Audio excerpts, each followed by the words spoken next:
Indian history 10,000 questions.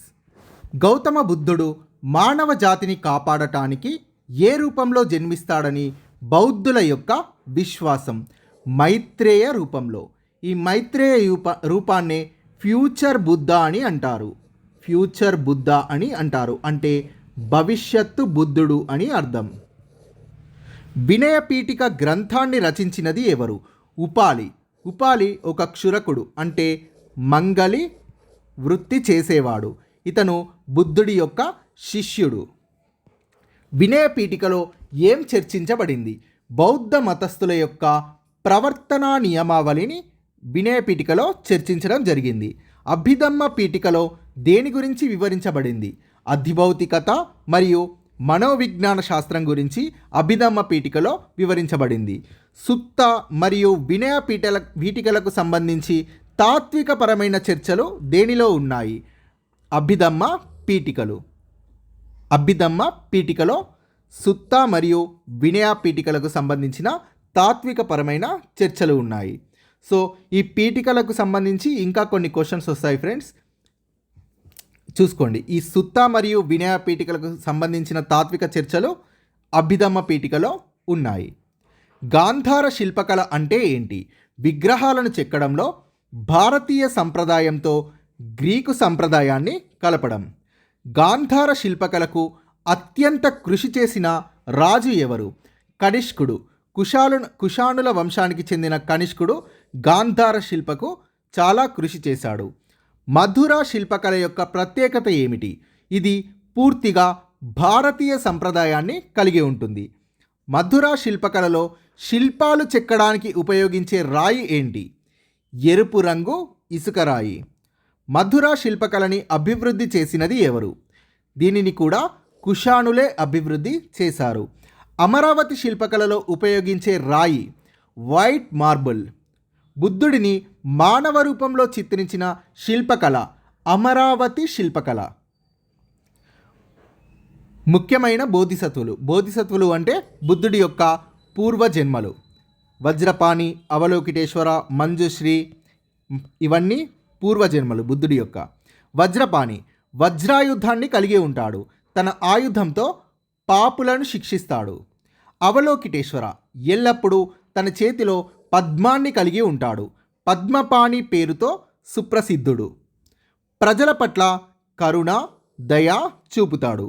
Manjushree ఒక చేతిలో పారమిత గ్రంథాలు అంటే బౌద్ధ గ్రంథాలు, మరొక చేతిలో ఖడ్గాన్ని కలిగి ఉంటాడు.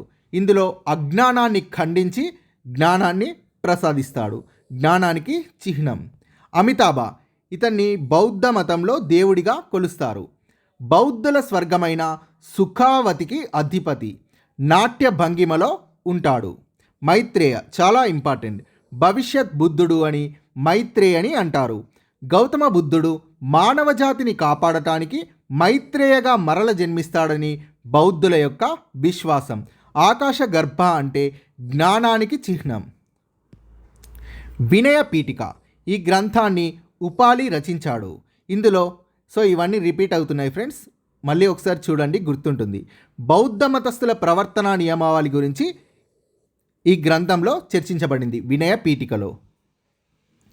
ఇందులో పతిమొక్క, సుత్త విభాగ మరియు ఖండక అనే 3 భాగాలున్నాయి. అభిధమ్మ పీఠిక 3వ బౌద్ధ సమావేశంలో రాయబడింది. ఇందులో అధిభౌతికత, మనోవిజ్ఞాన శాస్త్రం గురించి వివరించారు.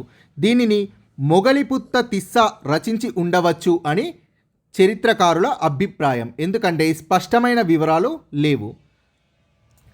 అభిధమ్మ పీఠికలో సుత్త మరియు వినయ పీఠికలకు సంబంధించి తాత్వికపరమైన చర్చలని పొందుపరిచారు. బౌద్ధ శిల్పకళ.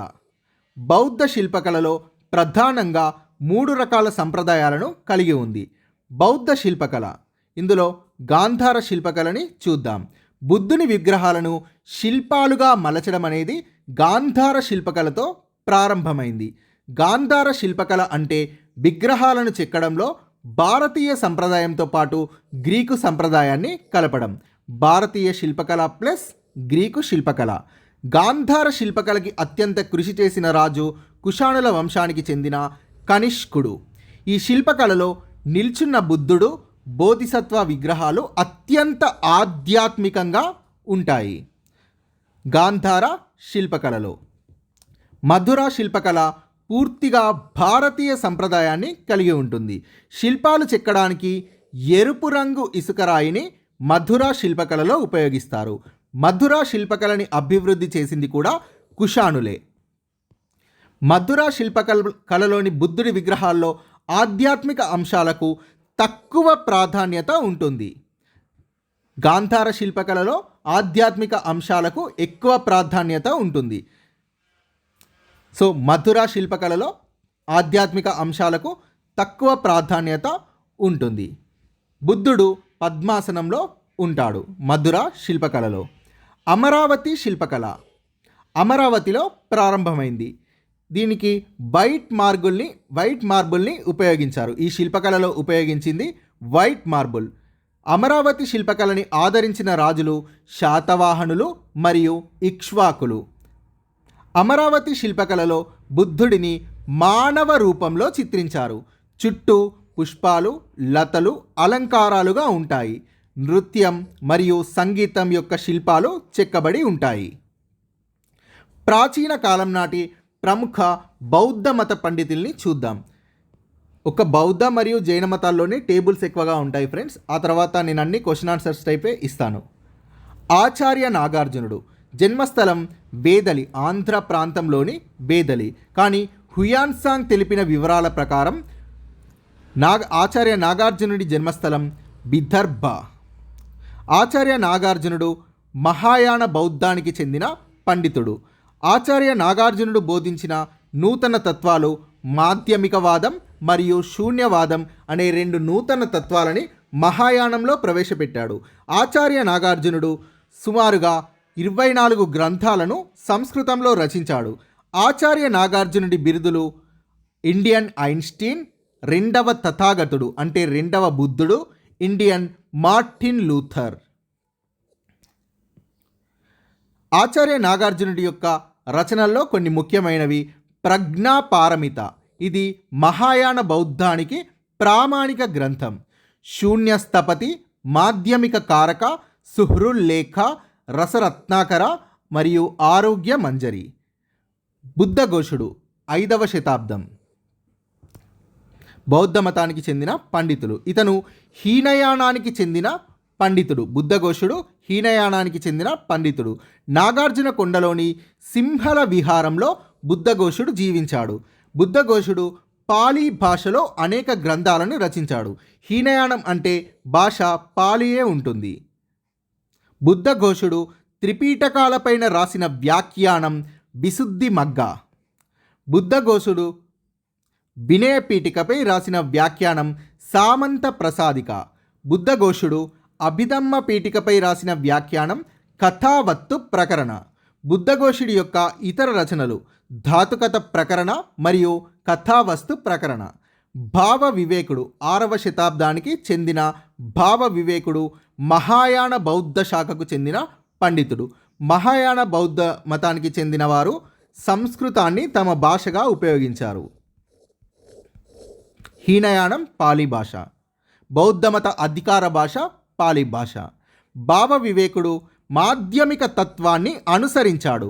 భావ వివేకుడు స్వతంత్ర మాధ్యమిక వాదం అనే నూతన తత్వాన్ని ప్రారంభించాడు. భావ వివేకుడు తర్కజ్వాల, ప్రజ్ఞా ప్రదీప, కరతల రత్న అనే గ్రంథాలను సంస్కృతంలో రచించాడు. బుద్ధ పాలితుడు క్రీస్తు శకం 5-6 శతాబ్దాలు. బుద్ధ పాలితుడు మహాయాన బౌద్ధ శాఖకు చెందిన పండితుడు.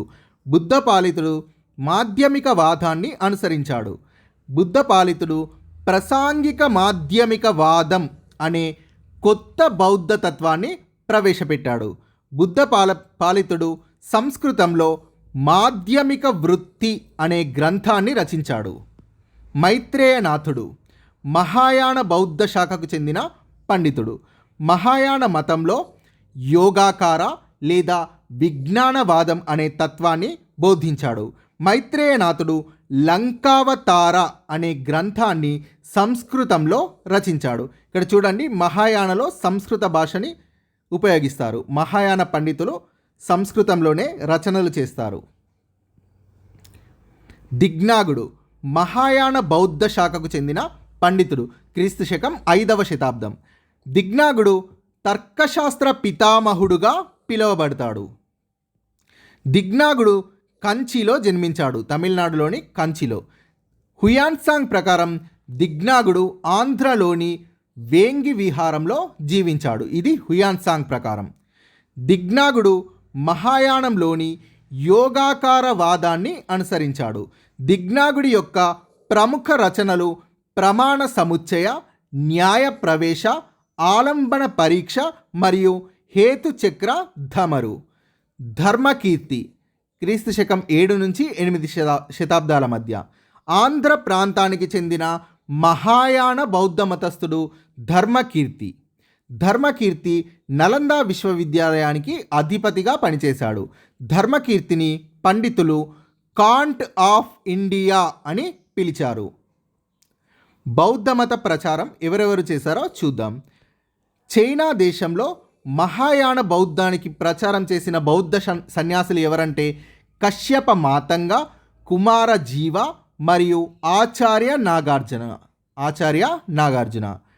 నేపాల్లో మహాయాన ప్రచారం చేసినది వసుబంధు. శ్రీలంకలో హీనయానం గురించి ప్రచారం చేసినది అశోకుడి కుమారుడైన మహేంద్ర మరియు కుమార్తె అయిన సంఘమిత్ర. ఆగ్నేయాసియాలో హీనయానం గురించి ప్రచారం చేసినది శ్రీజ్ఞానుడు. టిబెట్లో వజ్రయానం గురించి ప్రచారం చేసినది శాంతరక్షిత. Thank you friends.